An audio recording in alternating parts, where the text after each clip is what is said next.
ರಾಜಸ್ಥಾನದ ಜೈಪುರ ಸಮೀಪ 12ನೇ ಶತಮಾನದ ಅಮೀರ್ ಪ್ಯಾಲೇಸ್ನಲ್ಲಿ ನಿನ್ನೆ ರಾತ್ರಿ ಸಿಡಿಲು ಬಡಿದು 11 ಜನರು ಮೃತಪಟ್ಟಿದ್ದು ಹಲವರು ಗಾಯಗೊಂಡಿದ್ದಾರೆ. ಅಮೀರ್ ಪ್ಯಾಲೇಸ್ನ ವಾಚ್ ಟವರ್ ಮೇಲೆ ಜನರು ಮಳೆಯಲ್ಲೇ ಸೆಲ್ಫಿ ತೆಗೆದುಕೊಳ್ಳುತ್ತಿದ್ದಾಗ ಸಿಡಿಲು ಬಡಿದ ಪರಿಣಾಮ ಈ ದುರಂತ ಸಂಭವಿಸಿದೆ. ಕೆಲವರು ಸಿಡಿಲಿನ ಭಯಕ್ಕೆ ವಾಚ್ ಟವರ್ ಮೇಲಿಂದ ಧುಮುಕಿ ಗಾಯಗೊಂಡಿದ್ದಾರೆ ಎಂದು ರಾಜಸ್ಥಾನ ಪೊಲೀಸರು ತಿಳಿಸಿದ್ದಾರೆ. ಸಿಡಿಲು ಬಡಿದಾಗ ವಾಚ್ ಟವರ್ ಮೇಲೆ 27 ಜನರು ಇದ್ರು ಅಂತ ಹೇಳಲಾಗ್ತಾ ಇದೆ. ಘಟನೆ ಬಗ್ಗೆ ಮಾಹಿತಿ ಸಂಗ್ರಹಿಸಲಾಗ್ತಾ ಇದೆ ಅಂತ ಪೊಲೀಸ್ ಅಧಿಕಾರಿಗಳು ಹೇಳಿದ್ದಾರೆ. ಘಟನೆ ಬಗ್ಗೆ ಸಂತಾಪ ಸೂಚಿಸಿರುವ ರಾಜಸ್ಥಾನ ಮುಖ್ಯಮಂತ್ರಿ ಅಶೋಕ್ ಗೆಹ್ಲೋಟ್ ಅವರು ಮೃತಪಟ್ಟವರ ಕುಟುಂಬಗಳಿಗೆ ತಲಾ 5 ಲಕ್ಷ ರೂಪಾಯಿ ಪರಿಹಾರವನ್ನು ಘೋಷಿಸಿದ್ದಾರೆ. ಇನ್ನು ರಾಜಸ್ಥಾನದಲ್ಲಿ ಭಾರೀ ಮಳೆಯಾಗ್ತಾ ಇದ್ದು ಜೈಪುರ್, ಜಲವಾಡ್, ದೋಪುರ ಜಿಲ್ಲೆಗಳಲ್ಲಿ ಮಳೆಯ ಆರ್ಭಟಕ್ಕೆ ಜನಜೀವನ ಅಸ್ತವ್ಯಸ್ತಗೊಂಡಿದೆ.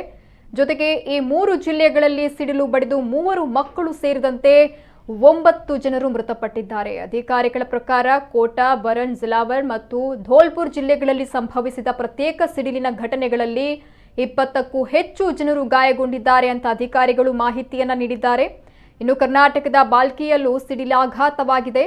ಇಲ್ಲಿನ ಖುದವಂದಪುರ ಗ್ರಾಮದ ರೈತ ಮಹಿಳೆ ತನ್ನ ಮಗಳೊಂದಿಗೆ ಹೊಲದಲ್ಲಿ ಮನೆಗೆ ಮರಳುವಾಗ ಸಿಡಿಲು ಬಡಿದು ಸಾವನ್ನಪ್ಪಿದ್ದಾರೆ. ಭಾಗ್ಯಶ್ರೀ ಭೀಮರಾವ್ ಮೇತ್ರೆ ಮತ್ತು ಮಗಳು ವೈಶಾಲಿ ಮೇತ್ರೆ ಮೃತ ದುರ್ದೈವಿಯಾಗಿದ್ದಾರೆ. ಹೊಲದಿಂದ ಮನೆಗೆ ಬರುವಾಗ ಹೊಲದಲ್ಲಿಯೇ ಸಿಡಿಲು ಬಡಿದು ಸಾವನ್ನಪ್ಪಿದ್ದಾರೆ.